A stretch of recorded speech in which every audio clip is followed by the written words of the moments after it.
Hey, everybody. Welcome to another episode of the Mile High Game Guys board gaming podcast. I'm your host, Adrian. I'm Zach. And I'm Jeff. And we're coming to you with another Wednesday episode sponsored by Gray Fox Games. How have things been going for you guys? Zach, you have some big news. Oh, yeah. Big life news. Yeah, I saw the Aziz Ansari comedy special. Is pretty good. That's a big moment in anyone's life. Yeah. No. Yeah, well, I mean, Aziz is back. Yeah. Someone used Netflix. Yes. I didn't think it was possible, but I was able to use Netflix. Yeah. They added a ton of like kung fu movies to Netflix, Ooh. or I'm just discovering that they are on there. But like, they have like 67,000 categories. Yeah. That most people don't see. Yeah, it's a ridiculous list of like all the different ways they randomly sort their movies. Question: did you watch like one kung fu movie and then it just like it unlocked? So it must have been because I saw Kung Fu Hustle was on there, and I love Kung Fu Hustle. That's such a great movie. It's one of the best movies of all time. Yes, it is. Not just kung fu movies, but like comedies. Pretty much it's like the perfect movie. Yeah. It's really, really good. It is. But like the Ip Man movies, and it was like my like headliner. Like I opened up Netflix, and it was like their brand new release. It was like Ip Man 3 or something, yeah. and I think there's 4, maybe 5 coming. 4 is coming out, I think. But then I saw it's Donnie Yen. Mm-hmm. That's him, yeah. And I loved him in the Rogue One. Yep. And he does all of those. I have not taken time to sit down and watch it because it's all subtitle and Cantonese, so I don't understand any of it. So I have to read the subtitles. So it's something I can't have on the side and have to actually pay attention to. Yeah, I mean, but yeah. But they also have Legend of the Drunken Master, which is probably Jackie Chan's best movie. Yes. Wait, is that that's the second Drunken Master, though, right? I don't remember. All right, because he had 2, and like the second one is a lot more his style, quote unquote, of like what we think of when we think of Jackie Chan, and I think that one was the Legend of, because I think the first one was just called like Drunken Master or something like that. I think I have seen both of them back in high school, maybe junior high, and I don't remember which one's which, but this one is definitely, it seems like it would be the second one because it seems like it's more Jackie Chan's style. Like some dude pulled out like a molten steel rod from a furnace and like hit everyone with it and Nice. lit all their shirts on fire. It was great. So yeah, I was watching Netflix and watching kung fu movies, and I forgot how awesome kung fu movies are. Yeah. Until I watched Kung Fu Hustle, and then I wanted more. Have you seen? Did you? Okay, I know I let you borrow the Raid and the Raid 2. Did you ever see them? No. Okay, well, They're still on my list to watch. We need. Yeah, I need to watch them. You need to watch them, and Because I love Dread, yes, and that's like the Raid, right. but without the kung fu. Yeah. Well, how about this? One of the times we come up for the podcast, we just say fuck it when we just go watch them at my place instead. No more episode Friday, everyone. Yeah. We're just gonna go watch the Raid and Raid 2. That's our Friday episode, is us going and watching a movie. Yeah. Just pretend we're doing that on your commute Friday. Yes. Jesus. So you watch Netflix. Yep. Uh-huh. I don't know. I worked a lot this weekend. Great. Yep. I can't think anything else that really happened last week that No, was that yeah. amazing. No. Nope. No. I mean, I did start my new job today. Woo. Yay, there it is. Yeah. And it's an actual, like a real job. Yeah. Yes. Staff accountant for Jewish Colorado, which is a Jewish nonprofit. Yeah. Which I actually found out someone else I know works there. Do you remember Amanda? Vaguely. Okay. I saw that thing on Facebook and I was like, who is that? Oh, 34 friends ago. Who is this person? But she lives in like Canada now, but like does computer stuff for them or something. I'm sort of vague on it, but yeah.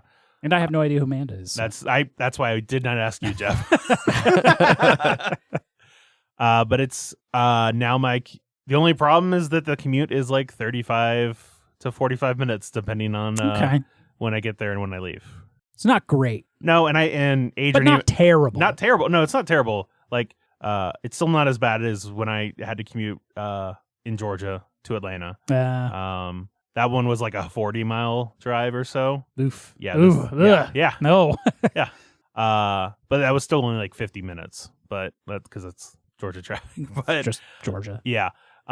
This one's only like 16 miles or so. But it's Colorado and Glendale area, Colorado and Alameda, and Adrian was just like, well, couldn't you get on a bus or aren't there trains? And I'm like, There aren't any near there. We looked it up. It would take an hour and 50 minutes from my house. Wow. And it would be walking, get on a train, get on a bus, get on another bus, and then a third bus or some. It was like 2 trains. It was not. And 2. It was not not convenient public transportation for this commute. No. At least you have a very highly fuel efficient vehicle you're using. I mean, only if you're driving on the highway and not traffic.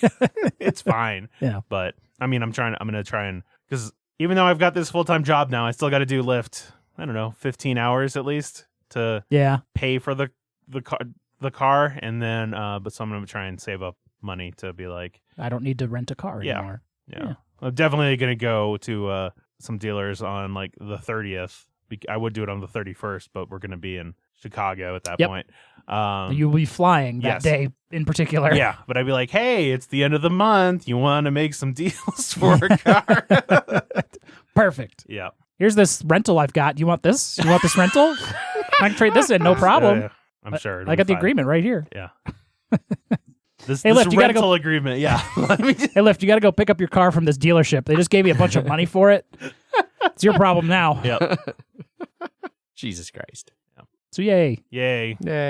Money. Not for almost 2 weeks, but yeah. Yeah, I mean, it's still. Yeah. But that paycheck will probably be pretty nice. It will. But that's why I worked a lot this weekend, because I was like, I need to have enough money to be able to ride 1.5 to 2 weeks of driving to work and then also doing Lyft. Yeah. Because like it's just Lyft to work. Yes. Just turn on your light and take people down to Glendale. Oh, I mean, that's I'm going to be doing that tomorrow, literally. Nice. Someone had a scheduled pickup for like 7 o'clock in the morning. I'm All like, yeah, I'll do right. that. But Cool. Yeah, working on your way to work. Yeah. And then working That's after America. work. Yeah, that's America. Yeah. I mean, at least now it means I'm not as worried about working on Fridays as I used to be. Yeah. So we can do things like not see movies in rush hour. Yeah. Fucking Stuber. That was surprisingly decent movie. Yeah. Although it felt good. We saw that on what day did we see it? Friday? Friday. Yeah. Yes. It felt good that that was going to be my last weekend as a full-time Lyft driver, because I was like, now my story has been told. Not the whole police thing, but there was so much shit that was happening in the in there from Kumail's Stu's character of all the Uber stuff he was doing. I was just like, there's a bit of a montage. Yeah, and I was just like, yeah, no. But also, he has to be a really bad driver if he had like, I think 4.1 rating or whatever it was. He was getting down to at 4. Yeah, I'm gonna assume that Uber uses the same thing as Lyft in terms of like probably, and so it would be like the past, I don't know, 3 months. I've had either at 5 or 4.99, so I feel like he has to be a bad driver to get. I mean, the movie did come across as he ran into a bit of bad luck. Yeah, but all the time. You're not wrong. It's just that has to be a lot of bad luck. Yeah, there was so much like obvious product placement in that movie. Like he drove a Nissan Leaf, but it was a lease. But it was like they were really into that electric car, like the whole movie. It was like the third star of the movie, some would say. Yeah. And Uber, of course, just getting, but they never used the actual Uber app in any way, shape, or form. At no point was it the actual app they were showing. It was some Comic Sans, like fake version of Uber, as it usually is. Yeah, but they even dropped things like Uber Pool and. Yep. But if you ever want to see Batista, squint for at least an hour. This is your movie. Yeah. But it was funny. I mean, like I wish he wasn't squinting the whole movie, but that was like the joke the whole movie. Yeah, that he couldn't see. Yes. Yeah, so yeah, it was good.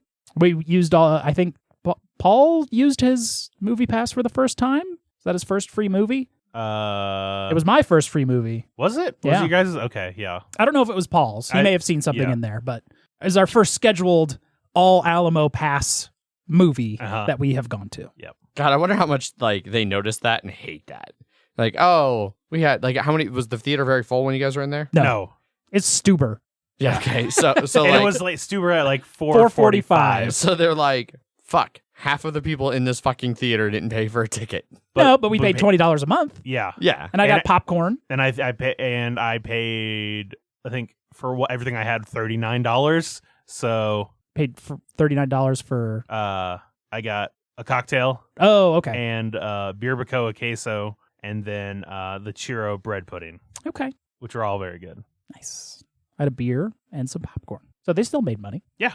No, that's why they want us there, is to pay for food and drinks. Yeah. And they have those nice powered recliner things now. Those things, how long is it going to be before those things start breaking is what I want to know. Or just or get very noisy. Yeah. Or how much do they have to actually maintain all those seats? Because that seems like a very high maintenance cost for a movie theater for powered recliners. Well, a lot of other places that have a shocking amount of places are adding recliners. They're all powered. So, although as somebody who works with kind of mechanical devices like that, it can be pretty resilient. I mean, they're all deal the with same. gears. I don't give a shit about what you have to say. Not anymore. I've moved on from gears. Did you finally give that other place the big fuck you? I don't want to work there anymore. Yeah. Did they call you up and be like, hey, I got some gears? No. Because I did the last batch for them. I was like, all right, I forgot to tell you I got a new job, so I'll do these last run of gears and make $1,000. Yeah. But then I'm fucking done with you. Okay. You racist piece of shit. I didn't do the last part. I really wanted to. But I don't like to burn bridges. That's fine. And I guess all the recliners are exactly the same in every single theater. So they probably have a million spare parts for everything. So, mass produce. Yeah, it might only take a couple minutes to swap one of those out if you needed to. Yeah. You just have a really strong guy. Just rip it out. Batista comes in. Yes. Personally. Yeah. Rips you from your seat. Yeah. Middle of the movie. Yep. I'd be fine with it. Yeah. We're just going to let it happen, man. Worth it. There's nothing I can do to stop this. So you can do what you need to do. Just be gentle. No.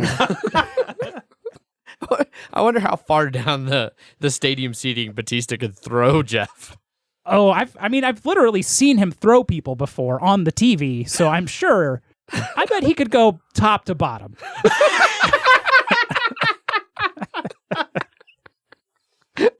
And would you be in a ball or just sort of ragdolling? It depends if he crushed me into a ball first and then threw me, but I would assume ragdolled. From the legs, spinning in a circle, and then down, out I go. I'm sure that'd feel good. I'm sure your leg would feel great after that. Yeah, probably great. He's a strong man. Yeah. Oh, geez. I don't even know where to go from here. That's just what we've been up to. Did you do anything this weekend? No, not really. I mean, All I right. worked. I don't really think I did anything much last week. Megan and I took Jester on a hike. And since Megan's car is in the shop and her rental car is a very strict no fucking dogs policy. Weird. Yeah. No dogs in the vehicle policy, just to be clear. We had to take my 4Runner, and so it was the longest trip the 4Runner's taken in quite some time, and it did great. That's good. No issues. So I know you said you had 500 miles to see if your transmission was fine. I am over the 1,000-mile line that most people say if you make it 1,000 miles after the milkshake, then your transmission's probably okay. And I'm at 12 or 1,500 after. So that's okay. I'm getting confident, and it did good. Because we went way the shit out into Evergreen, so going up mountain roads, steep roads, it doesn't go fast. I'm definitely in the right lane with the semi trucks doing 45 up those hills as cars are zooming by. Yeah. But yeah, it did fine. Uh, that was about it. We did have one thing that happened, not to us, but to Denver. 36 God. South had a giant crack in it. Yeah, your post about that was the first I heard of Yeah. it. It's super fucked. I'd seen it on the Denver subreddit. Yeah. Basically, it's the main highway between Boulder and Denver. Yes. And at going south at one point, it just cracked. And then Wes said his friend had driven over it, and it was going onto a curb at speed. Wow. Yeah. Jesus, lucky he didn't blow his tires. Yeah, exactly. It was a very large crack. I'm sure there is Many pictures on Well, the I think it's internet. getting worse. It is getting worse, and they're thinking they may have to just rebuild it. So, Wow. Yeah, it was like underneath was washed away or something like that. Yeah, we've had a lot of rain recently, and I think it kind of eroded some of the base there. Off to one side, and then it's sort of sliding. Yeah, it's starting to shift. Yeah. Glad I don't have to go up to Boulder. yeah. Yep, no But- going to Boulder anytime soon. It looks like they're gonna try and put both directions into just the westbound lane, like sort of destroy part of the barrier to be able to let them go around. Because apparently it's going to be a big project now to fix it, because they can just like put some more concrete down and it's good. No. Yeah. That's going to be a real mess. Yeah. The truck I was waiting for today was supposed to be here at noon. Didn't get here till 5 because they were stuck on 36 coming from Boulder. Craft Logistics. They pick up from a bunch of different breweries, and then they were going to head down to Arizona with our beer, and it took them 5 hours. Fuck that. Well, they were 5 hours late, is what happened. It could have been completely unrelated. Yes, totally. But yeah, nothing terribly exciting for me. So, well, I don't know if I mentioned it last week because I don't think it was official last week, but I am officially going to Japan next year. I think you had mentioned it to us, Okay. but in the Slack. Yeah, Megan and I's tickets are booked, and our PTO is both approved. So we are going to Japan from January 27th ish to like February 14th. Gonna go snowboarding. Nice. Yeah. How many days do you get? We get 10 days total on the Epic Local Pass. Okay. And You so gonna we're go all 10 days? probably not. Okay. I That's a don't- lot of snowboarding in Yeah. Japan. Yeah. So the current plan is we fly into Tokyo. It's like 24 hours of flying, and then we're gonna land and immediately jump on a train to go to the first resort that night, so that we'll wake up first thing in the morning and start riding. Like, we're gonna use snowboarding to defeat jet lag is the plan. I'm sure it'll go great. Everything will be fine. Yeah. And we're gonna ride for like because the first, there's 2 batches of 5 tickets basically, and one of them is 5 consecutive days. So once you start your first day, it expires 5 days later. Mhm. So we're gonna do like 2 days and then like a day off of rest and then 2 more days. And that's the mountain just outside of Tokyo. That's not like the bestest resort. Uh-huh. And then we're gonna take a flight from Tokyo to up to Sapporo, and that's where all the really good snow is. Cool. And we're going to be up there, and we're going to snowboard up there for a couple days, and then we're going to go check out the Sapporo Ice Festival, or an ice festival in Sapporo that's supposedly just bonkers. And then go back and do a couple more days, and then fly back to Tokyo, and then spend like 2 or 3 days in and around Tokyo before we come home. How's your Japanese? It's not great. It's non-existent. I was going to say. Some would say non-existent. I would say 80 to 90% of the Japanese that I know is from 80 songs. Okay. Some would say maybe a stick song in particular. Is that the Domo Arigato? Sure is. Okay, yeah. But yeah, I don't know much, but I am learning it, and thankfully our friend Shion speaks a little bit of Japanese. I'm pretty sure she's fluent. Yeah. Yes. Yeah. And, a little bit of Japanese, also known as fluent. Yes, Yeah. and Allison is also fluent. Yeah. And so I've got 2 friends in my local board gaming friend group who are both Is she fluent on a in local Japanese. board gaming friend group still? Well, local board gaming / friend group. She's Okay. in my friend group. Yeah. She's not really in the board gaming group. No. Shion isn't. Allison is. Yes. But Shion. Shion. Rhymes with I neon. could have. You Shion. said Shion. Shion is what you've been saying. Yeah. Did I Which say is- it because I thought even the first time I said it, I was immediately like, "Ha, it rhymes with neon." Nailed it. But maybe not. I don't know. We'll go back to the We'll go back to the To the tape. yeah. Shion, yes. So I'm working on it. I'm learning it. It's apparently one of the most complicated written languages on the planet. Because it's like 3 different. Yep. 3 Yep. different alphabets Yeah. or something. So that's fun. Yeah. But Hopefully you'll do better than my pity C I got in college Ooh. when I learned when I had Japanese. So Great. because it was all there was only 1 grade, and it was a conversation at the end of the year. That's not how I learn. I'll just say. but yeah, I've got like roughly 6 months to brush up, get some base conversational Japanese down. We'll see how it goes. So that means after 6 months, I can just start sending you anime with no subtitles, and you'll just laugh along. I mean, possibly. Doubtful. It's actually probably going to get me to start watching anime because like I've been reading about like, good ways to rapidly learn a language, and part of that is immersion. And turns out anime is a good way to get a listen to Japanese. Press X to doubt. I don't think it's going to get me to like anime, but we'll see. You can listen to like a 77-year-old lady pretend to be the strongest fighter in the universe. The strongest male fighter in the universe. True. Oh, geez. Anyway, enough about all that. Enough about our lives. You don't come here for that. You come here for board games, I think. Here's board game time. Jeff, what have you been playing? Not a ton. We played some games at the game night that we're going to be reviewing for our new Expands thing. But first up, I finally got to see You've Got Crabs in action, which was the gangbuster follow-up to Exploding Kittens from the Oatmeal people. Correct. This game is a like team-based set collection game, and there's like 4 cards in the middle. Everyone splits off into 2 teams, and you want to get 4 of the same card in your hand. But you are not allowed to get points. Your partner has to say, "You've got crabs," which lets you get points. But you have to non-vocally communicate with your partner when you've got a set of 4. So privately, every team before the game comes up with a signal to say that, like, silently can say to your partner that you've got a set of 4 and you need to call so we can get points. Okay. But if anyone else sees that someone's raising a signal, they say you've got crabs, and you have to show that you have a set.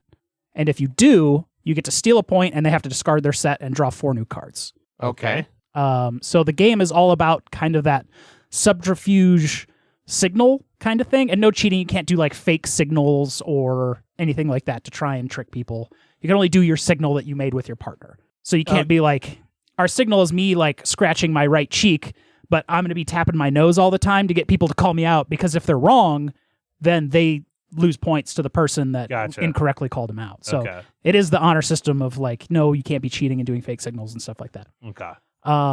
But not every time are you going to get a set. So once everyone has sort of grabbed what they want out of the middle, because you can only ever have 4 cards in your hand, and there always has to be 4 cards out in the middle. You just swap to the other set of teams, and then they'll go and grab cards. And then they'll put all their cards down. And then at like 8 players, there was an extra 8 points in the crab pot. And when all the points are gone, you add up team points, and whoever has the most points wins. Cool. It was with a lot of my roommates' coworkers who weren't like big board gamers, so it was definitely a fun game for everyone to sort of learn/play. Cool. The worst part was between rounds, they wanted to switch up teams, which meant everyone had to split up and get new signals and then come back, and that's sort of that takes too long in between rounds. So it's best to play like multiple rounds with like the same people. Okay. Because then you don't have that big break in between. Gotcha. Fair enough. Yeah.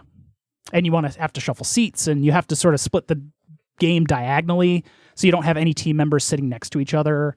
So it's all about seating and stuff like that as well. Because you want to you want people to be kind of diagonally far away from each other so other people can see when those signals are happening. Because you couldn't just be like, touch your leg or something when I've got it. Yeah, nothing under the table is allowed. So it has to all be like above board. And you feel my foot slide sensually across your knee. Yeah. Hey, guys, I think Zach has crabs. We'll find out. Yes, you will. It was neat. It was okay. It was on that tier Did you of play with the hands. Didn't get. I showed the hands, but we did not get to the hands. That there's like one wild card that comes with actual like crab claws that you put on your hands, but you have to then use the crab claws to play the game. But then you only need 3 cards because you have the wild card in your hand. Right. Yeah. You get the imitation crab. Yes, the imitation crab. It's a fish in a crab suit. Nice. Yeah, so you've got crabs. The components are good, like all the little crabs, and the first player token is one of those little like floating fishing license things. I think Adrian might be the only one that knows what I'm talking about. I think I know what you're talking about. Yeah. Because he would be the only one I would think that would have a fishing license. It's been a long time since I had a fishing license, but yes, I have had them. Yes. And that's sort of like you turn that one when everyone's done drawing, so it's the other side's turn. Oh, okay. Yeah. That was a neat little component. And everything's like little drawers that everything sits in. Cool. Yeah. Nifty. And then next, we played Feast for Odin with the Norwegian expansion. Yes, we And did. if you were on our Slack, you probably saw the comparison shot of what the new boards look like compared to the old. Now that the old, smaller, and yet so many more spaces. Oh my board. God. I was comparing and contrasting the action selection in there. There was only a couple spots where nothing really changed. Like the mountains and trade where you can like upgrade and get resources. I think pretty much that one stayed pretty similar. There was one where you could like upgrade one thing 3 times and then get 4 weapon cards. That one got the weapon cards moved into like a different tier and then halved.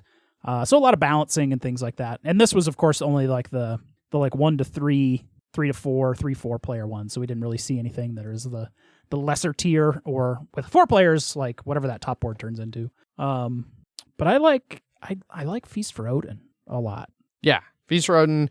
I remember liking it, but it was one that was easy to fall by the wayside. Because it wasn't very tight. It was sort of Yeah. just like, I'm going to play my exploration game, Yeah. and I guess I'm also doing it with other people. Yeah, so there was a lot I liked about it, but and then it's so many options that it was one that brought out AP in more than a few players.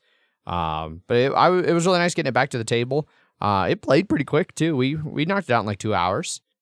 Even trying to awkwardly learn/remember, learn the expansion and remember the base game.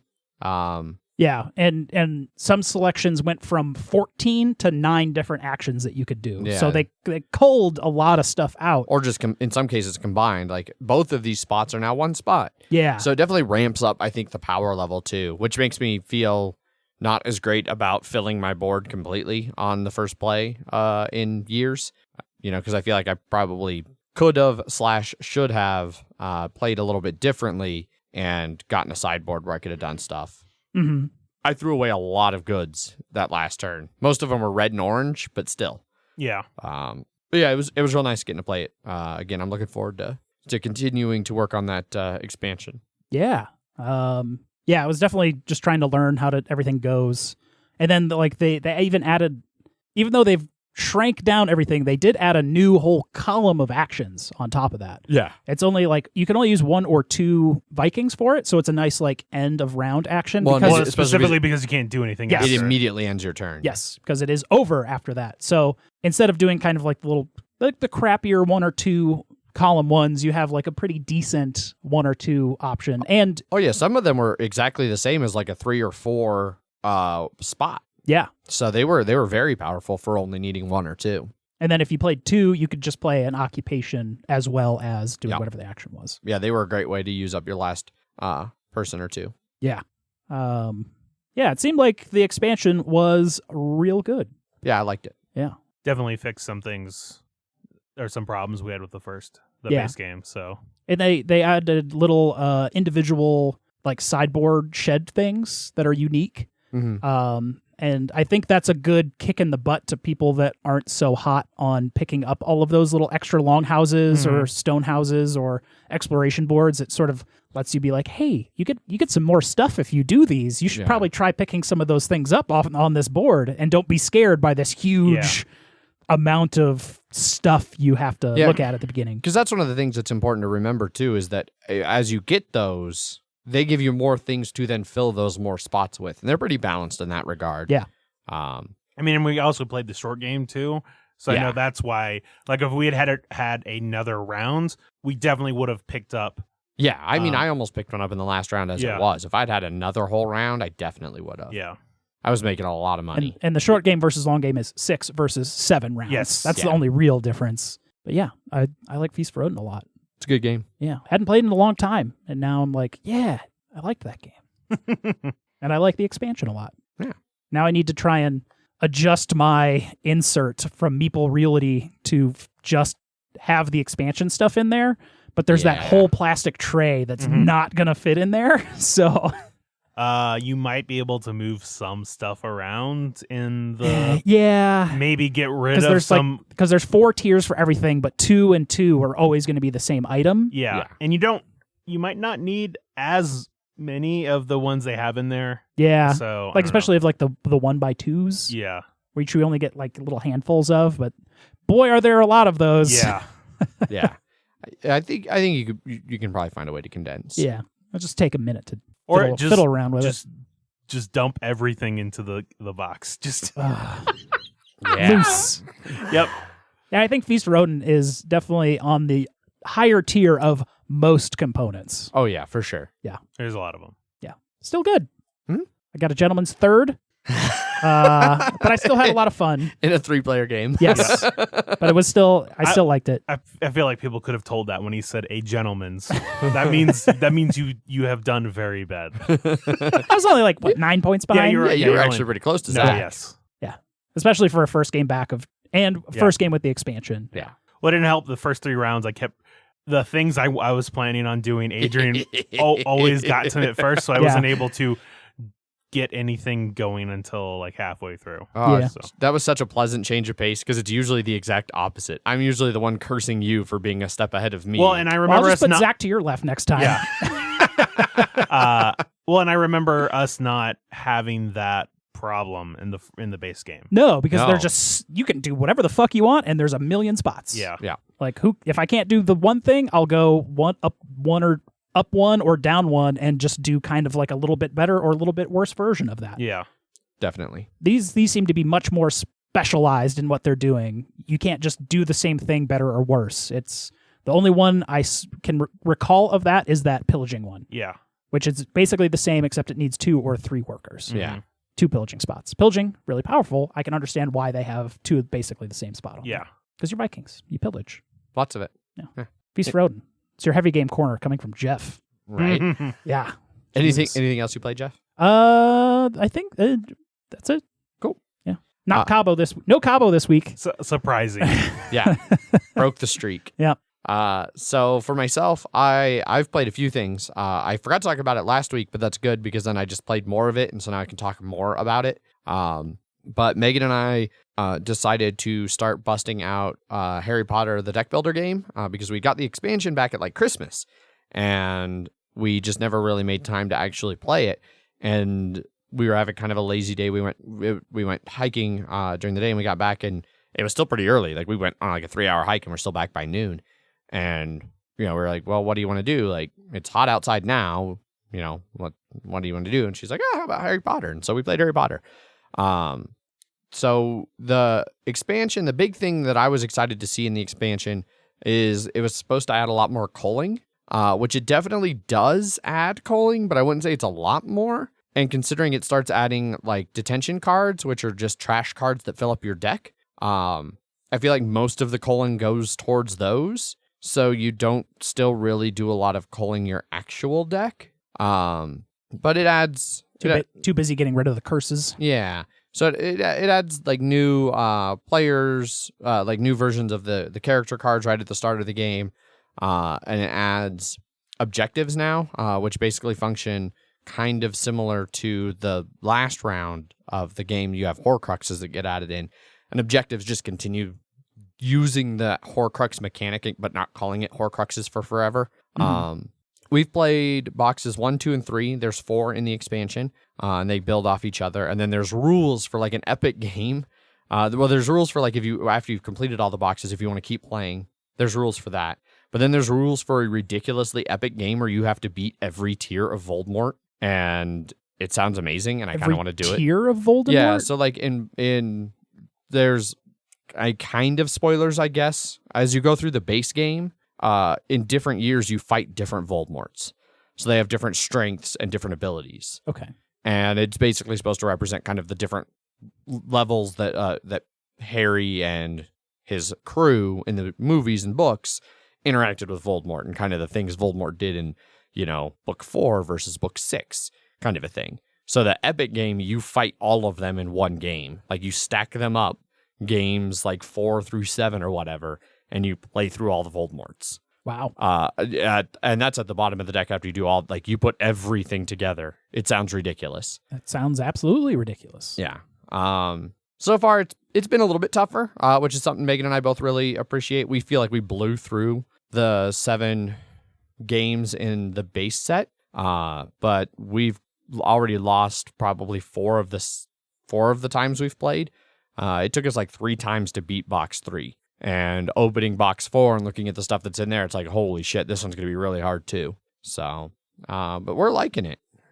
I think it's definitely been a good expansion. Continuing the playing games with Megan trend, we did the second case in Sherlock Holmes, which we did really good on. We solved the main mystery. Like, you get like a mystery like, oh, this person died, who killed them and why? We solved that like super easy. We were only 1 step behind Sherlock, but we didn't get any of the bonus questions. So points wise, we did not do so well, but we felt good that we figured out like the case. We just didn't get all the ancillary bullshit. Do you remember what it was called?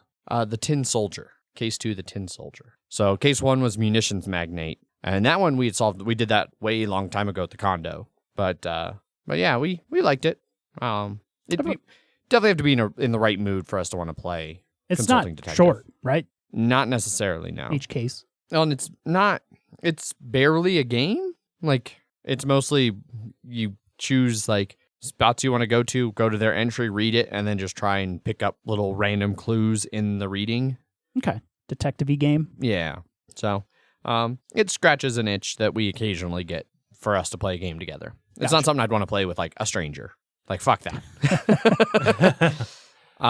So it wasn't about like I feel like ours was about some sort of like theft or something like that. I don't think there was a theft at the start of this one, no. All right. So I played that, and then more specifically this week, because those are 2 things that I'd been playing with Megan the last couple of weeks that I'd wanted to talk about that I just kept forgetting. This week, specifically at game night, in addition to playing Euphoria, which we'll talk about later sometime, I got to play, we played Dr. Eureka, which is Paul's latest dexterity bullshit game. I'd played Dr. Eureka at a game night, I don't know, years ago. Yeah. And fucking hated it. Mm-hmm. I'm not good at it at all. And it just made me angry. But Paul convinced me to play by coming up with a bullshit team variant where everybody gets one vial and you have to work with 9 players? So normally it can be up to like a 9 player, I think maybe even 10, but each player gets 3 pipettes. Yes. So it's not a 9. It's like a 4-player game, but each player gets, there's like 12 pipettes. Yes. Or test tubes, I guess, or not pipettes. Yep. But we played a 9-player 3-team game. So each team has 3 players and each player has 1 test tube, and you have to work together and you can't touch each other's test tubes. So like if I have mine, like I have to like help pour it into Zach's, but we can't touch each other's test tube. We can't like use them to hold balanced or anything like that. I thought you could do that in the regular game though. Well, in the regular game, you just have 3. I know, but you can like touch them to each other in the regular game. Yes. I don't know why the no touching was added to this version. My hands cannot physically ever touch Zach's tube. I thought you were talking about, can touch. I thought you were talking about your tubes can't touch. No, which would make it very hard. Yeah, I was thinking the same thing. Okay. No, your tubes can touch. The tips are constantly clanging together. Good. No, I can't use my hands to like grab his to balance it if he's doing a shit job of holding it steady. You can balance your tips on each other. Yes. Okay. Yes.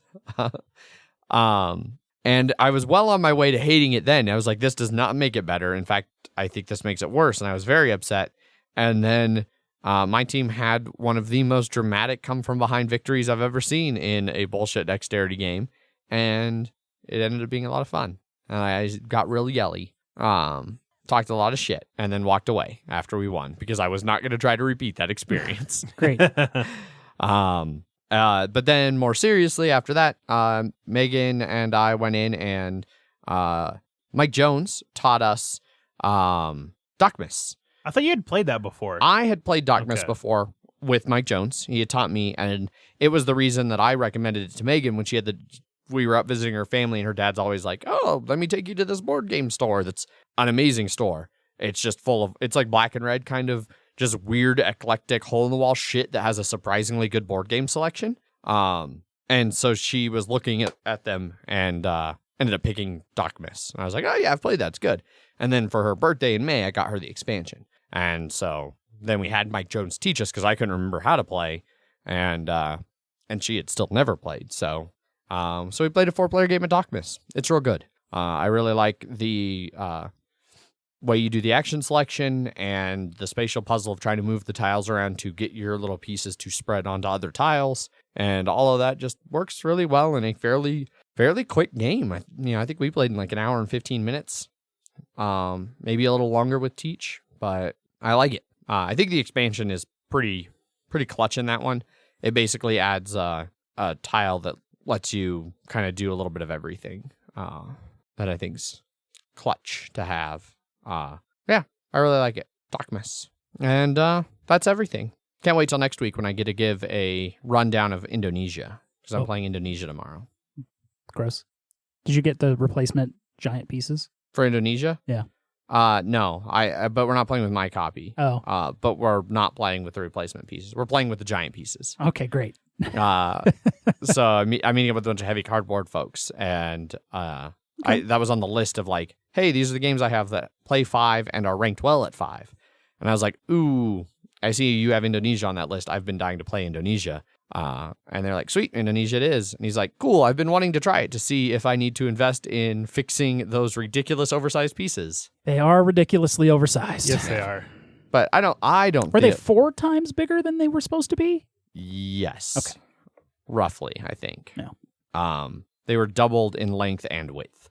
Yeah. 200% bigger. Yes. Yeah.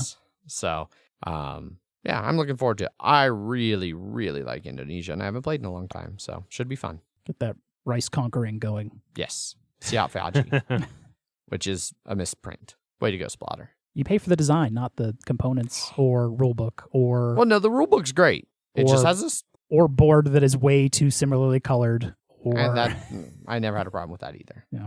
But yeah, that's what I've been playing.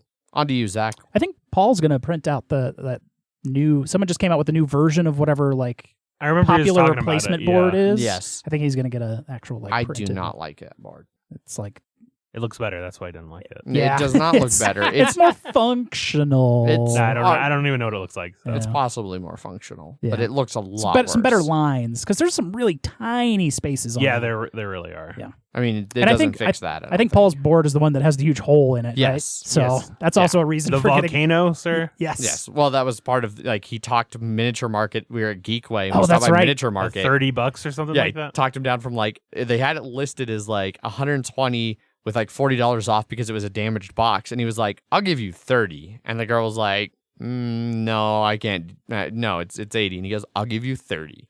She goes, "No," and he goes, "Okay," and he started to walk away, and she's like, "Okay, 30."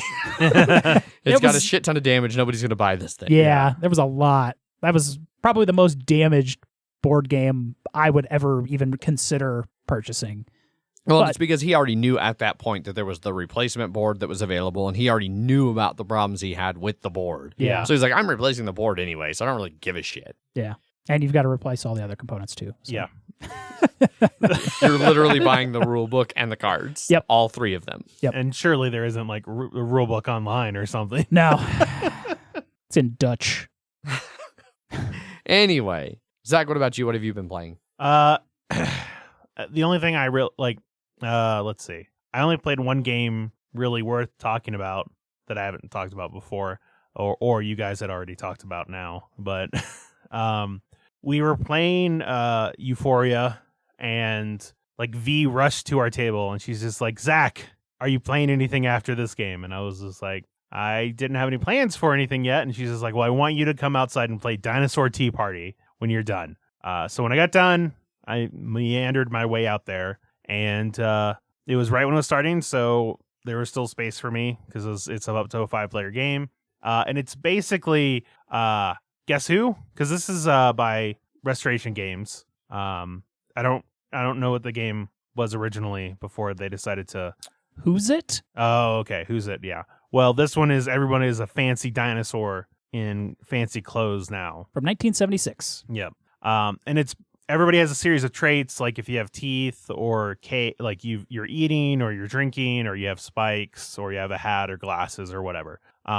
And each on your turn, you're going to ask one person a question, and it'll be like, "Hey, Jeff? Do you have any spikes?" And you would say yes or no. And if you said yes, I can continue guessing, or I can continue asking questions. But if you say no, then that's it for the rest of your turn.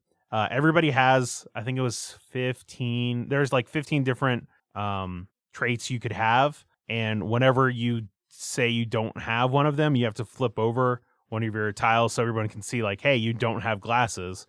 But if you said yes to a hat, nothing happens. So people have to remember that you have a hat. Okay. But you keep going, like, you can keep asking questions until you get it wrong, or I could be like looking at the I think it was like 20 different dinosaurs, maybe a little bit more. You would be like, I think you're Vincent. And if you are Vincent, then I get a sugar cube, which is basically a point. And it's like the first person to 3 points wins. Because whenever your character is found, then you flip the card over so no one else can guess that character, and then you draw a new card for yourself, which signifies who you are. But the reason she wanted us to play it is because I don't know if it's a part of the game or if it's just something that V demanded that everybody do. But everybody had to do an accent. Okay. Ask, and when you're asking questions, try and like role play it a little bit, right? Okay. And so we had a lot of fun with that. Like she wanted me to do my Jebediah to start off with. How long did you stick with Jebediah? Until I got to a new character, and then I had Okay. to figure out something else to do. Okay. None of them worked well, but it's fine. I think that's part of it. It was enjoyable. I liked it. It definitely went quick enough, which is good. Yeah. But also, by the time we were done, we was like, okay, all right, I think I'm good for now, just because I don't want to act that much. Right. So, but I know she wants me and Wes and her and I guess and Mike Jones and then somebody else to play. Like she said, like that's in her like bucket list of things for games. Okay. So yeah, but yeah, I enjoyed it. Right on. It was a silly game, but enjoyable. Cool. Jeff, is there any bloody minute? Negative. Right on. And there's no Kingdom Death for like the rest of the month. Correct. Until Zach gives us the green light. I mean, he did get a new job. His weekend's probably freed up a bit. No, because I have to do lift until I can get my. That's right. That's right. So technically now I'm going to be working more than had I previously. So Oof. yeah. Cool. Well, that I think makes us ready to move on to some news and Kickstarters.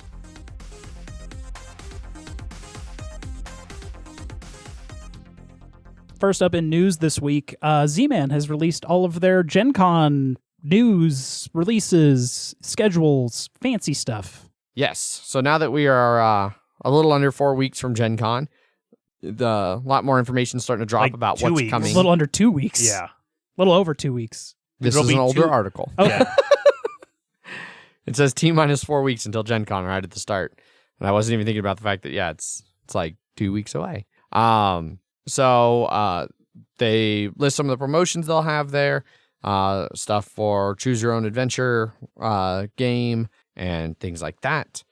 They are also going to have Kane Klenko there to talk to fans and play Rapid Response, the new pandemic game that he designed. They are also going to have the head of Hansimglück, who's been one of the publishers in Germany, I think, that they've been working with a lot. He'll be there. They're releasing Pandemic Rapid Response. They're releasing Choose Your Own Adventure War with the Evil Power Master.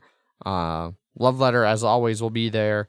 And the new edition of it now plays up to 6 players and has fancier little love tokens. They're no longer just little wooden cubes. They're like a fancy little disc and new art and things like that to go with it, but still the cheap price of $11.99. And then Hadara, that is one of the games that they're bringing in from Hansimglück. And yeah, a few other games. Fall of Rome will be there. which, duh. Yeah. Competitions for Pandemic Survival and Carcassonne over in the event hall.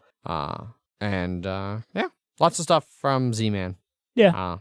As to be expected. Next up in news, Diamonds, that trick-taking game that had a big tournament at Geekway, is getting a second edition. That was the last time I saw it played. There's a tournament for There was it? like a huge tournament there. Really? Yeah. It That's was on those tables that were kind of in between the library and yeah. Yeah. The one that we saw but never interacted with. Yes. Yeah, okay.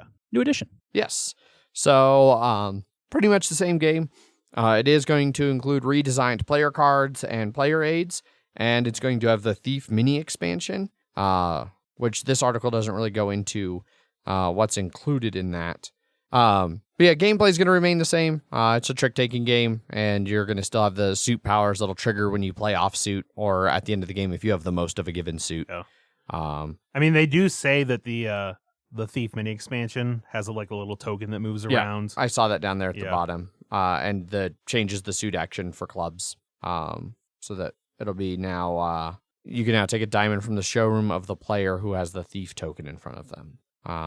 Yeah. Should be coming out in September, but they will have a few copies at Gen Con if you want to pick that up. I'm definitely a fan of the original game, so it's definitely it's a cool. I mean, it's a cool. It's a good trick taking game. Yeah, that gives you something to do when you are just throwing away a card. Yeah. So individual. Well, it's got player powers. Yeah. They're not individual. No. Everyone gets them. Yes. Yes. This was Z Garcia's #1 game from a episode they did back in 2016. Well, his #1 card game. Card game. Yeah. Wonder if that stands up. I mean, that was from 3 years ago. Yeah. So there's been at least 4 more card games. Probably. I said at least. So almost certainly at least 4 more card games. Like last week. Yeah. Last up in news this week, the Dots RPG project has hit non-profit status. Adrian, explain to us what Dots RPG project is. So I mainly know them. They did a Kickstarter fairly recently for blind-friendly D&D dice sets. So they're basically dice sets where the faces have Braille, all the different numbers in Braille on them. And they've got different texturing even on the sides, at the edges of the dice, so you can feel where the down is, so that, you know which way to read your die if you're blind. But they're basically they're an organization that's trying to make role-playing games more accessible. Basically, the founder, Jack Berberet, he has a blind buddy that he wants to play more games with, and discovered that there's a lot of games that is really hard to play with somebody who's blind. Games are very visually dependent, and so since then he's been working on trying to get more accessible components and things. And so now they do not just dice. That was where they started, but now they also do printed materials for Dungeons and Dragons and other RPG systems, where they're printing them over into Braille. They work closely with D&D Beyond to get screen reader accessibility, so that your computer screen reader can actually read the right parts of the D&D Beyond app to tell you what part of your character sheet you're mousing over, things like that. And then now their newest project is going to be creating sign language for common RPG terms, because apparently sign language might be one of those niche, or RPG stuff might be a niche enough area where sign language doesn't have good symbols for some of the unique terms that exist in role-playing games. Tiefling. Yeah, exactly. Instead of just I assume you would just spell it out. That'd be one way to do it. That'd be a clunkier way. Yes, that would not be great if I had to sign tiefling over and over again. Tie fling. Wait, you're flinging ties around? Yeah. What? Yeah. I think it'd be easy enough, though, if you were like, I want to backstab. You just take a knife and you stab the DM in the back, and you're like, that's what I'm doing. Yeah. Just trying to be accessible. Yeah. So super excited for them that they got their nonprofit status, so they can bring more nerd stuff to the masses. Oh, yeah, definitely. DotsRPG.com for all of their stuff. Yup. And that's it for news this week. It's pre-Gen Con. Everyone's either announced or hasn't announced. Yep. And it won't until, let's say, Wednesday, 2 weeks from now. Well, for Fantasy Flight especially. Yeah. Yeah. For them, it'll be Friday. They'll announce what it is. Now they do it the day of or day before. Yeah. That's what we thought happened last year, but it was Arkham 3rd Edition was kind of their big announcement. And we were I wonder what else they're going to announce. Oh, wait, that was their announcement. They just did it early. Right. There was no more like waiting until It wasn't like Legion where they just like announced it during it. Yeah. during. Yeah. We now move on to Kickstarters. Indeed, we do. First up in Kickstarter this week is Seasons of Rice. Very well funded. Almost 14,000 of its $1,000 goal, 872 backers. You better get on this one because you probably got less than 48 hours to back it. Yes. Which you can for $10 whole. Yeah, so this is an incredibly cheap game where essentially you are taking on the role of Cambodian rice farmers in a game of drafting and tile laying. It's designed by Corey Dammy, who it's 18 card game, and it's a tribute to his Cambodian heritage. But you're farmers puzzling together field cards to expand their family's landscape of rice paddies and ensure the most bountiful of harvests. So you'll be drafting cards and placing them into your landscape area, trying to close off different paddies in order to score points at the end of the game. It plays 2 players and takes about 20 minutes, so it's a quick little game. And it was the winner of the Gen Cant 2018 design contest. So it is now on Kickstarter just in time for Gen Con 2019. Yeah. I like how I just like it that it's at an angle from the card. Is sort of perpendicular to it. Just because then like they show some of the cards being put down, and I don't know. I like how you make the patties from it, and it's not just like Honshu or some of those other cards where it's just squares on it. Yeah. Yeah, no, like some of these to get like one of the patties they show there to really close it off, it's going zigzagging across 1, 2, 3, 4, 5, 6, 7 cards.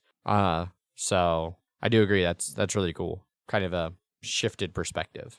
Yeah, and then it's just a 2-player game. You start with 7 cards in each hand, and then you have some little like ancestor like objective cards. Yeah, that kind of determine additional points that you'll score if you meet their objectives. So it's just like a little bit of asymmetric play there. Yeah, and then there's even like a print and play you can get for like $3 or something like that. But pay $10, get it. Yeah, super cheap, and it's going to come with 2 expansions. So the Water Festival and Jasmine and Ginger. So I mean that's a killer deal. You can't really beat that. So that's Seasons of Rice. Clock's ticking. Yep, go jump on it. Next up in Kickstarter, we have Copenhagen Roll and Write. Very well funded, $20.8 thousand of its $5,000 goal, 409 backers, and just about a week left to go. And you can get this for $20, or all the other Copenhagen stuff for way more than $20. Yes, in case you didn't have Copenhagen already. It's like $180 for everything. Yeah. Yeah. So basically, for those of you who aren't aware, like I really wasn't, in the base game of Copenhagen, you are building colorful facades in the neighborhood of a name I'm going to butcher, Nyhaven. Now, in the roll and write, you're still racing to build columns and rows of your buildings using special abilities to gain an advantage. It has dice selection mechanic, which ensures that all players are involved every turn. Choosing the right dice and combining your abilities is key to winning the game. Yeah, yet another roll and write. 200 sheets in this one. It uses full-on Tetris pieces plus like 2. These are very Tetris-y. Yeah. Basically, the way it plays is there's a common sheet that goes in the middle that will show you what pieces are available on any given round. First player takes the dice and rolls them.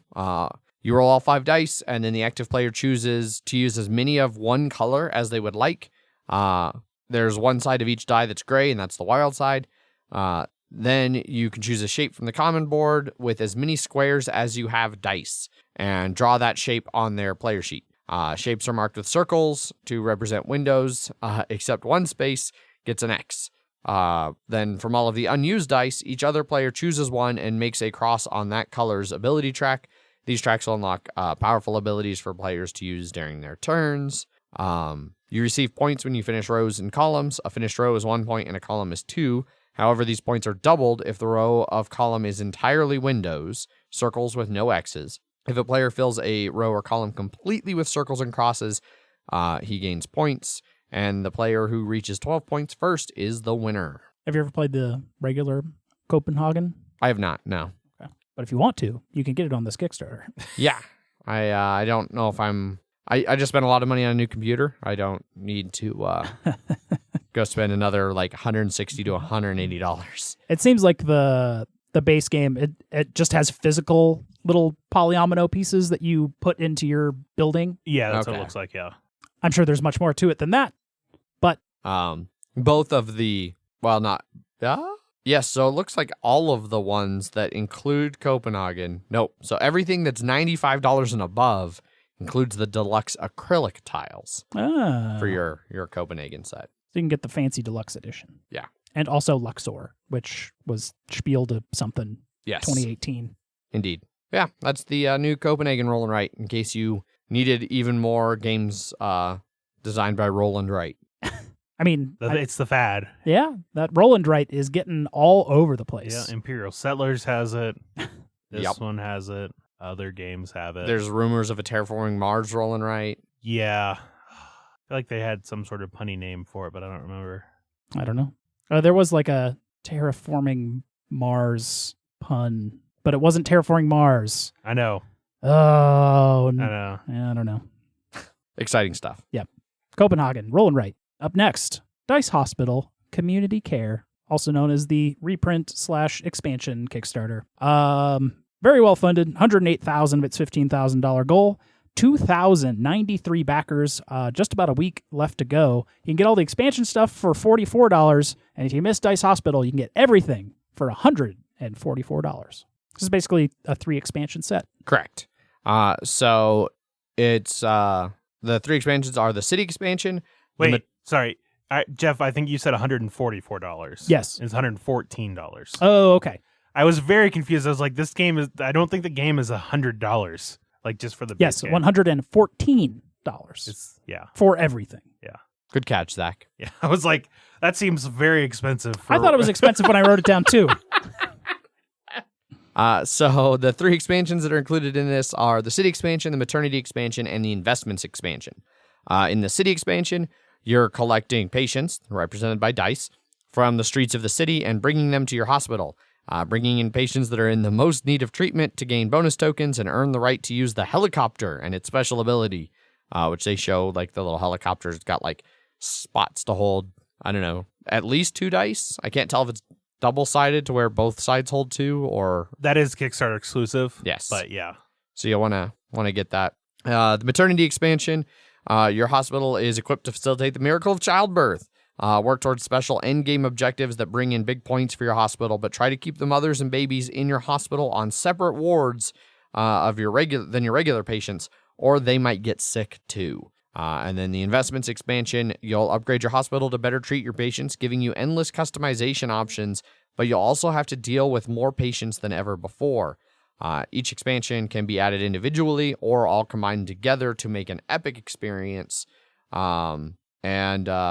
It comes with free shipping for US and UK backers. Seems like there's a Kickstarter pack where you can get a lot of the upgraded stuff.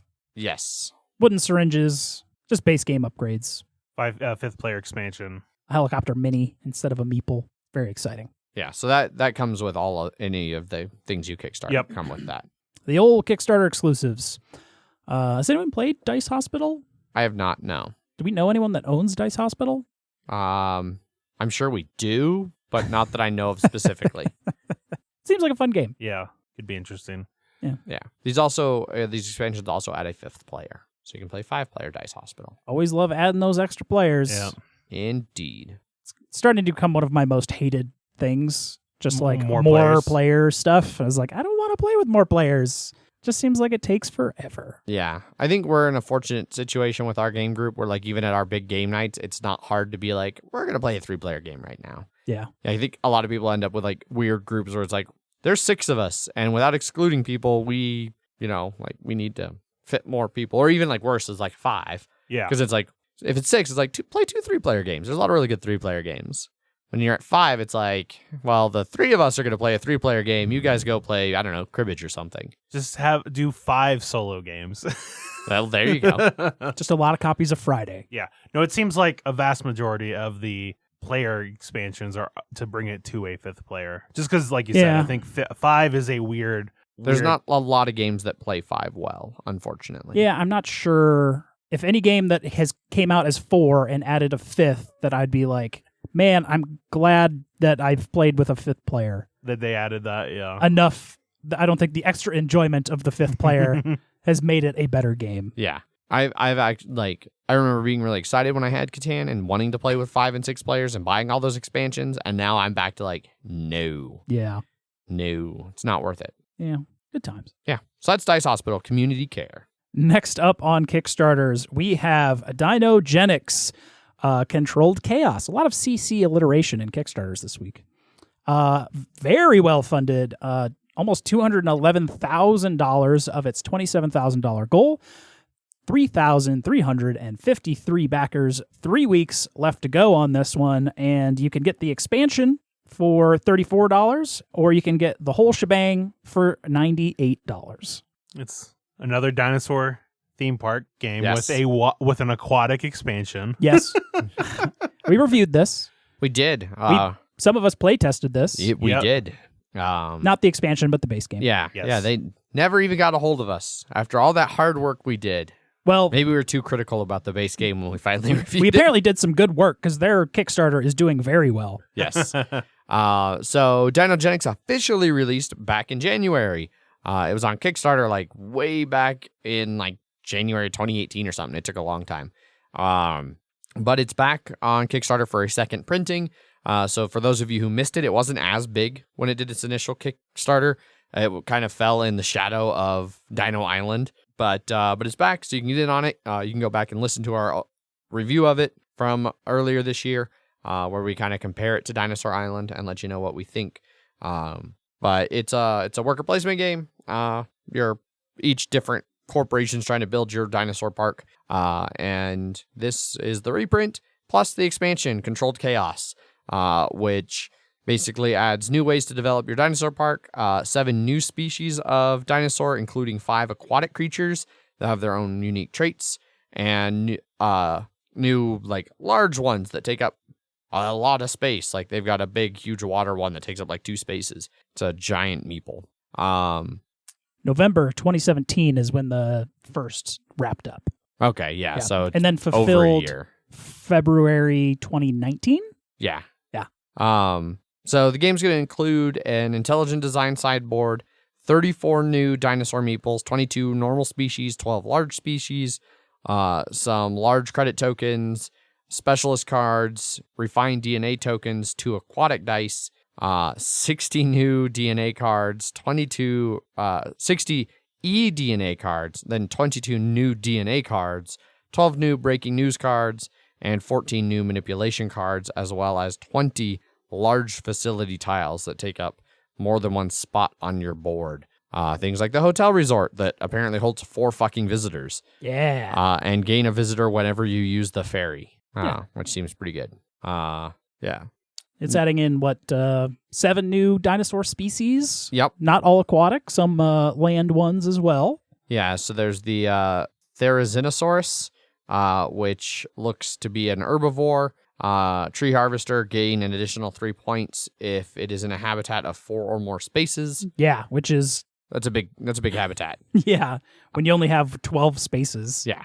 Plesiosaur does not require feeding during the upkeep phase, despite being a carnivore. So it's a free carnivore, which is pretty cool. Megalodon is a 3 meat per season carnivore. It's a Leviathan, gets 6 points as soon as you play it. That's a lot of meat. Yeah. But here comes the Gallimimus, which is actually really useful because once you have one, you only need 1 DNA to make another one. Oh shit! So you can make So you can make a pack of them ton real of quick. Gallimimus Yeah. and just feed them to your sharks. Nice. The Mosaur, another carnivore, 2 meat a season. Terror, you may destroy a dinosaur in your park to ignore feeding Mosaur, then gain 5 victory You points. feed them a Gallimimus. Visitors are gonna love that shit. Yeah. The Spinosaur will destroy a dinosaur in your park when it's placed.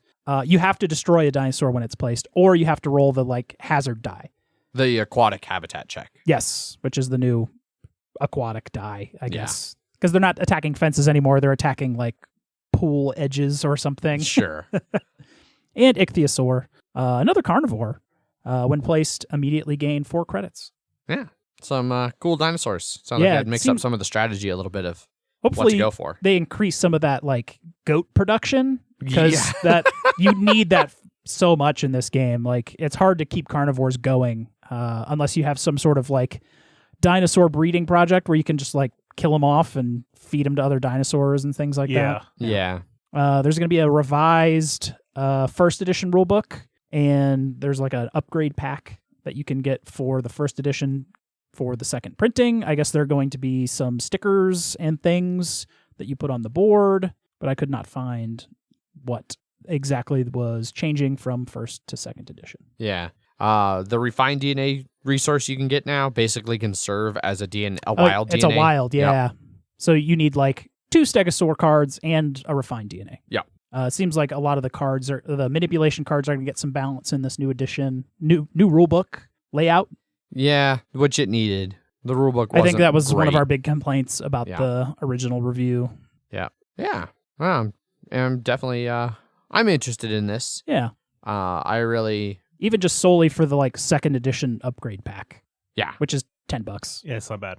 Oh, and then they're replacing some of the like park structure tiles, I think. Either some balancing or reprints on those. So yeah, a pretty good game's getting a bit of an update and an expansion.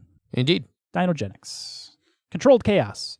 A lot of CCs. Yeah, it was a week of CC. And that's it for Kickstarters. Indeed. That is all the Kickstarter. Which brings us over to listener feedback. Everyone's favorite portion of the show.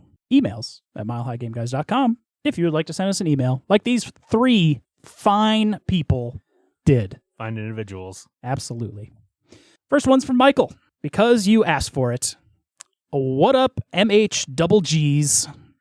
I am emailing because Jeff seems so distraught about having no emails at milehighgameguys.com. Haha, got a free one out of him there. I'll say it all I want. I can say emails at milehighgameguys.com whenever. Maybe on my commute. Just 10 minutes of silence. It's a real pick-me-up. Emails. That's where I practice. And was asking to send emails to kickstart his regenerative powers. I figure I will start this email correcting my last email where I said you guys were the gaming podcast of the people. I gave reasons like you had regular gamers as guests and that you were much more relaxed with the structure of your podcast. What I forgot to mention until I actually heard it read out loud was the fact that you respond to all the feedback you get, no matter how asinine or inane it may be. Case in point. Yeah. You also respond well, if maybe a bit snarky to criticism, be it constructive or otherwise. Now that I got the foreshadowing out of the way, he's gonna gonna criticize us. Hopefully, it's just Adrian. Yeah, I hope so too. I love the names of your Wednesday episodes, sponsored by your sponsor, Gray Fox Games, plural. And when I read them, I am always eager to hear the reference in the episode. A while back, you had an episode called Whippin' Blu-rays Redux, and you could not remember the reason you called the episode you were doing the callback to Whippin' Blu-rays. The reason is you were talking about the new Cloverfield movie coming out on Netflix during the Super Bowl without any advertising beforehand, and you were wondering what they were going to do next. Jeff said that they would just whip Blu-rays out of moving vans at people. I vaguely remember that now. Yeah. Adrian, if it's too loud, you are too old. I am definitely an old man. That tracks. Jeff, if you listen to Adrian without fact-checking and repeat what he says on air, you really have no one to blame but yourself. You should not take it out on Adrian. That really isn't fair to him. Yeah, I'm just being me, man. Come on. Has he said anything today? I haven't. Oh, I've said a lot of things today. I know, but what has he had done wrong so far? The only thing I can think of was said by you, so I don't even know. Yeah, it's like that $144 versus $114. Yeah, way to go, Jeff. It's a real piece of shit move. It's a real Adrian move, Jeff. He's gonna get something else wrong. We're gonna get some emails about what Adrian got wrong today. Yeah. We'll always accept those emails. Absolutely. I think that's all my ramblings for now, except my next spin-off idea, Mile High Cursing Cutters. It will be Jeff and Zach playing escape room style playing escape room style games with Jeff swearing at Zach for cutting things he shouldn't be cutting. That's really it for now. Thank you for being not only the most podcast, but the people's most podcast. Your friend, Michael. Thanks, Mike. Thank you, Mike. The millions. This next one is from Alistair, Leaving Earth. Hey, MHGG, absolutely love the show, especially the Banter episodes, which are the best tangentially related to board games podcasts out there. And there are a few on my weekly download list. Plus, your reviews are always good. What with the 3 different viewpoints, super helpful, as my gaming group is basically me trying to find something / anything that my friends will agree to play with each other more than once, despite having wildly different gaming tastes. Terraforming Mars is the current go-to. It's a great game. First reference. Mention. It's been a while, too. It's been a while. Yeah. Been a while. Anyway, enjoyed hearing about Adrian's time with High Frontier. And wondered... Glad somebody got some enjoyment out of that. Yeah. And wondered if he'd ever try leaving Earth. When I read this, I first just read that and I was just like, man, he is really shitting all over. Did you ever try leaving Earth in this High Frontier game, Adrian? Leaving Earth isn't as heavy as High Frontier and doesn't include any economic elements, but it simulates running a space program almost perfectly. Having never run a national space program in the 50s and 60s, I'm probably not actually qualified to say this. I'm still not totally convinced Leaving Earth is a game, though. The maths isn't hard, but it is omnipresent. The player interaction is almost non-existent, and playing it with more than 2 or 3 players is an exercise in frustration. But it is one of the most rewarding things I've ever gotten to the tabletop. I have not played it. It sounds familiar, so I feel like I heard about it somewhere, but I would like to. And that description actually made me want to play it more. Non-existent player interaction, math omnipresent, and exercise in frustration if you play them with more than 2 or 3 players. That is right up my alley. It's almost 18xx to the stars. Yeah, I mean, that describes, like, well, although he said it doesn't include any economic elements. Maybe you can add some. Maybe. I'll find a way. I'll find a way to get a stock market in there. As I said at the start, I love the podcast. Keep being the most, and I hope Jeff's leg isn't troubling him too much. Alistair. How is your leg? It's fine. When's your next meeting? Like first week of September. The meeting of the doctor. Yeah, first week of September. So then we'll find out. Maybe. I don't know. Maybe they'll have to go to like a 3rd CT scan and then be like, like they have the last 4 months. Yeah. It's like, your leg's fucked up, but we don't feel like doing anything about it. Nah. So. You see, you've maxed out your insurance, so we don't get any more money from you now. We're going to kick this can until next My year's insurance company renews. doesn't, but I'm sure my insurance company is giving someone money. You'd hope so. Yeah. This last email comes from Anthony, titled ... a period. Yep. Congrats on the new job, Zach. Jeff, season 9 of Kill starts August 5th. Adrian, you have some food in your beard. That's it. I definitely don't, because I've been brushing my beard for like an hour. That is very Yes, true. with his fancy, weird wood comb thing. Bamboo. And that was Ant. Thank you, Ant. Season starts August 5th. Woo. Woo. That's like right after Gen Con. I can go right into the next season of Blood Bowl. And that's it for emails at milehighgameguys.com, Indeed. where you can send emails. My back doesn't hurt. See? People send emails, my back doesn't hurt. Yeah. Oh, look at There that. you go. Yeah. We also had a new comment over on YouTube, over in Paulo's Corner, from Paulo himself, commenting on our review of Pipeline last week. Bummed about your reactions, especially Adrian's, because our tastes are more alike, and I was highly anticipating the game. Played a demo at Essen last year. It wasn't a complete game, and liked it then. /face. Seemed like the reactions out there to Pipeline and the Pipeline review are, or Pipeline in general, reviews of Pipeline, not our specific one, but are sort of like, it's okay. It's definitely a little bit divisive. Yeah. I was reading through the Shut Up and Sit Down's review thread on Reddit. It got posted. I And linked they that to the crew on the Slack. Yeah. And they recommended it. Yeah, Shut Up and Sit Down really liked it. The comments, however. The comments were kind of all over the place. Yeah. I think it's one of those games like this is the case with a lot of heavy games. Like it's going to be great for who it's great for. It's just that's a small subset of the gaming population. It's definitely not a game for everyone. But if it is a game for you, you're probably going to love the shit out of it. Yeah. I think that's what I can say about that. So give it a chance. Yeah. One of the few cases where we've gotten a review out before it's out. I know. We were on top of shit. Yeah. Thanks, Paul. We got it out a scant few hours before Shut Up and Sit Down did. Yeah. I think they released theirs on Saturday. No, I think it was Friday. Was it Friday? Okay. Afternoon. But we recorded it a week or 5 days earlier. And I'm sure their video production pipeline was actually way longer than that. But who knows? So we still got it out first. Yeah. Winner, chicken dinner. Yeah. Mm-hmm. I'm sure our downloads are going to be a lot more than that video. That's for sure. Oh yeah, certainly. Certainly. What, hour and 20-minute podcast versus a 20-minute video? Yeah. Suck it, nerds. Yep. Continuing on listener feedback, we had a couple new comments over on BGG threads. Got those ready, Zach? Yes, I do. Cool. First one is for our 3rd anniversary episode. And this one is from Tim. Hey, guys.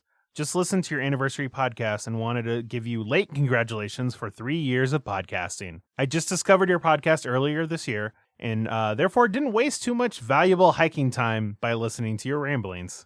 Unfortunately, this will probably change in the year to come. I'm probably one of the very few German fans listening from Germany, so thank you for making me feel special. So if any of you ever make it to Spiel in Essen, let me know. It would be great to say hi in person. I know Adrian wants to get there eventually. I almost was going to make it happen this year, but then when we planned that Japan trip, and I was like, I have to take 12 hours of PTO between now and January to have enough PTO for that trip. Yeah. No Essen this year, but maybe next year. Yep. Shortly, my feedback to the podcast, things I really like and enjoy. Wednesday conversations about your past week, and that they don't only cover board games. Kingdom Death Monster Stories. I've never had the time to play it by myself, but I love your graphic campaign stories. And then bashing Jeff. Do you guys bash me enough to where that's a thing? We always bash Adrian. Yeah. Do I get bashed? I mean, a little bit. We Little definitely rib you a little bit about just constantly being last in everything you play Yeah. until you just out of nowhere trounce everybody. I'm just so dead to that now, though. It's Yeah. not really even bashing. It's just truth. Yeah. I mean, that's how 80% of the things you say to me are. Yeah, they're truth. That's true. Oh, and based on your review of Everdell, I decided to go all in on the expansion Kickstarter. So thanks for that. Looking forward to the video Cobb Tent. It's German. I know, it's fine. It's fine. It's German. Yeah, that's how they say content in German. Cobb tent. Cobb Tent. All the best for you and keep going, Tim. Thanks, Tim. Thank you, German Tim. We got to figure out because we have Jeff Calgary and Alex from France. I think German Tim. German Tim. Okay, we'll figure. Maybe if he gives us $1, we'll come up with some creative names. Literally passing the buck to you. And we also have some for our pipeline review. All right, this one is from John. My game of the year thus far. When I saw that Capstone Games and Ian O'Toole were teaming up, I was immediately all in. I can't say that Oil Refinement makes my toes tingle, but since Wildcatters is a top 10 game for me and uses the same theme, it doesn't make any difference to me. I love that I can try entirely different strategies and that they all can be implemented successfully. I've yet to use a level 3 upgrade, but it is on my to-do list. Look, you have to plan your entire game around getting that. Yeah. Which really I think is only worth it if the get $100 for a level 3 is one of the Exactly. Or government in any way, shape, or form. Yeah, that's That's probably true. My only concern is that an AP-prone person could slow the game down with the min-maxing of pipe tiles. So far, it hasn't been a problem, and they haven't played with our group. Nope. Because that happened at least 2 of the 3 games. Yep. Yeah, Different people each time, but yeah, but it was bad every single time it happened. yeah. If Jeff was APing because of it, it's bad. Yes. Well, I also had those government tiles, so I got 6 at a time. Yeah. So it was hard to. It's like, I can get any of them. Oh shit. Well, Yeah. the worst part was that you chose your 6. It was all right, now somebody else. Jeff's done with his turn. Whoever's next can go while he decides where to play. Oh, it's Jeff's turn.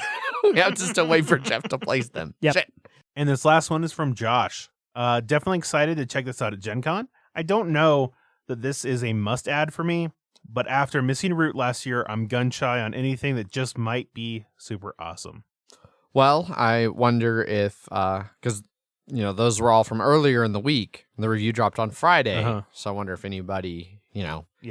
Seems everyone's opinions are pretty strong on how this is a really good game. Yeah, I mean, I think it's a good game. I think it's just not, it's not what I like out of a heavy game. I feel like you can play it once and then you'll know whether or not you like it. Oh, yeah. I think that's probably pretty fair. So con a friend Maybe to buy twice. Because after my first play, I was really excited to play again. It wasn't until my second play where I was like, I might have seen enough of this. But yeah. That's it for BGG. Which is it for listener feedback. Thanks, everybody who sent us feedback. We love hearing from you all. We're, the people's most podcast. And millions. And millions. If you would like to get a hold of us and join that esteemed list of people who we've read their content on air, you can always send us emails. Emails at milehighgameguys.com. You can follow us over on Twitter, where I tweet under @MHGameGuys. I am Zach_MHGG. I am Jeff_MHGG. We have Facebook and Instagram, both /MileHighGameGuys. And we have our website, milehighgameguys.com, with links to our Slack channel, our BGG Guild number 2731, and our Patreon. 3 other ways you can interact with us. Look for weekly episode posts where you can give feedback both before and after episodes. So, if you listen to our review of Pipeline, you're like, what the shit? They got it completely wrong. You can leave feedback as such, and we'll read it, and we'll maybe be like, well, that's a good point. You might be right. Or we'll be like, you're wrong, fuck off. It's hard to say. Depends on how good of a point you make. You're wrong, fuck off is very easy to say. It Adrian. is so easy to say. It's, scary how easy it is just to dismiss. Yeah. Anyway, lots of different ways to get in touch with us if that's what you want to do. We always on Wednesdays like to thank our sponsors, Gray Fox Games. Their latest super awesome gigantic game, Reavers of Midgard, is shipping out to backers and will be releasing in retail shortly after Gen Con. And if you're at Gen Con, you have a chance to pick up some copies there. They will have a limited Gen Con release. I'm actually really excited for this one. Yeah. I don't know. Follow up to Champions, spiritual follow up to Champions Midgard. Yeah. Same universe. Yeah, I liked Champions. It wasn't like my most favorite. There were I had a fair amount of complaints with it. But I know the expansions helped a bit for you. Yeah. I've actually weirdly wanted to play again. Just let me know. I got it. Yeah. I got that map I can throw on the table. You do have that sweet mat. I don't know. You've got it all. Yes. Yeah. When we were at Geekway, we were talking with Alex, and he was like, so do you have the new promo stuff? And I was like, maybe. I don't know. And he's just like, here, just throws it all at me. Yep. Just give it to people in your game group. Yeah. Yeah, Reavers looks nice. It's very colorful. I just saw the picture of the board on Twitter, and it's a brightly colored, interesting board. Yeah, I think one thing that I look like, I want to try it because I think that the way the Reavers are so multi-use, I think I'll really like having that. Because they can be like leaders of your village, or they can be like out reaving and on the sea, or and there's something else they can do. Yeah. They can do at least 3 things, maybe 4. Yeah. But I think having that kind of that will lead to what I like in games, which is interesting decisions. Like, I've got this really powerful Reaver. What powerful thing do I want to do with him? Like, I don't know. I think that might work out well. I guarantee we'll be playing it at Gen Con. Well, you guys will. I'm not going to Gen Con. I mean, we as in Zach and I. Yes. The royal we. Yes. Sure. But yeah, so keep an eye out for that. If you're at all interested in it, it should be showing up shortly after Gen Con. I know I am. Yeah. Jeff, do you have a prepared statement for our sponsors? As is tradition, Gray Fox Games, quality games, cleverly crafted. Also, never doubt yourself. Just let it make you stronger. Learn something from it. That's actually just solid advice right there. A lot of yours are just dark and morbid and kind of depressing. That's just solid advice. Yeah, it's, 70-30. Yeah. Sometimes they talk about scissors. Sometimes they do. That wraps everything up. Just a heads up, there will not be a Friday episode this week. We're kind of in this weird transitionary ball with Zach's new job And I've been burning the candle at both ends, working my weekends, and then now preparing the studio and getting ready for Gen Con. We're trying to get enough plays of multiple games with fancy expansions. Yeah. So we rather than half-ass something, I know it's shocking that we didn't want to half-ass something, but we decided not. No, it was. It's We that couldn't even get to half. Yeah, we were at like a third. a quarter ass at Yeah. most. Yeah. And you deserve a whole cheek. Yeah. At least one whole cheek. But we will full ass watching the Raid and the Raid 2. Oh yeah, definitely. Yeah, yes. And then we will be back next week with both episodes. We'll do our normal Wednesday shenanigans. And then Friday we'll be doing the first of MHGG Expands, where we will be looking in depth at the expansions for Feast for Odin and for Euphoria, and talking about what we feel that they add to the game and how they change our opinions from the reviews we did previously. Yeah. Things like that. So ideally, we'd be doing expansions for games that at least one of us didn't like. To Yes. see if it changes. if it makes any difference. Yeah, because if it's a game, I don't know. I feel like it'd be a little bit boring if it was like, it's a game we all like. We still all like the game. Yes. Unless it's something that still just drastically changes it. Yes. Like some of the stuff for like Terraforming Mars. Like Uh-huh. whenever I find out they're done, like I assume at some point they'll be like, we're done with Terraforming Mars expansions. And then we'll do Terraforming Mars Part 3. Yeah. The trilogy will be complete. But yeah, so no Friday this week. But if you're looking for something else to spend a couple hours listening to, today, the newest episode of Mile High Dungeon Delvers did drop, episode 18. It dropped on Wednesday? No, sorry, Monday as we're recording. It dropped okay. today before recording. 2 days ago, as you're 2 days listening to ago. this. Okay. So if you I was like, why are you harping on our fucking podcast release? no, it released today because I was a little bit behind because, again, working weekends has really thrown some of that into a shitstorm. And Yeah, it sucks when you want to work or you want to do stuff on the weekends, but your job's like, no, I got to do that. yeah. I envy that will soon be a thing of the past for you, Zach. That won't change for me anytime soon. No. But yeah, so no Friday this week. We'll be back full next week. And then I think there's one more week before you guys fuck off to Gen Con. I can't remember. I've already lost track of it. In 2 weeks, we're going to Gen Con, so we'll probably release something maybe Wednesday night, and then diary, like the Daily stuff. daily stuff that Yeah. we did last year. Yep. So Well- expect like 5 episodes Yeah. over Gen Con Yeah. Of Zach and Jeff's adventures in Indy. and guests. And guests, yeah. Indeed. Yeah. Cool. Thanks everybody for listening. As always, I've been your host, Adrian. I am still Zach. And I'm Hyperion Jeff. Bye. Bye. Bye.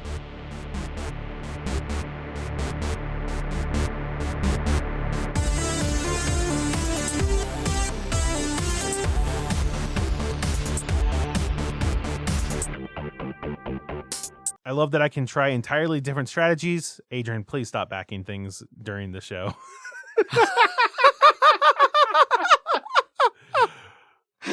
Oh. You're covering. I'm trying to read, and it just goes, oh, Adrian backed this shit. Thanks. Punchboard Media, where we all Bring something to the table. pull up a chair. at punchboardmedia.com.